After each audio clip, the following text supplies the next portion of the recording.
د هندوستان هیواد را لیږل شوي مهمات او جنګي الوتکې وازمایل شو. سلام درنو لیدونکو، ستړي مه شئ.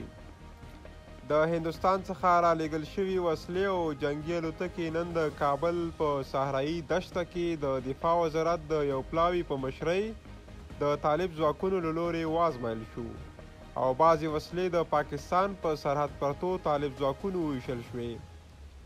په دې کې ځینې داسې وسلې موجودې وې چې د طالب ځواکونه یې په استعمال نه پوهېدل.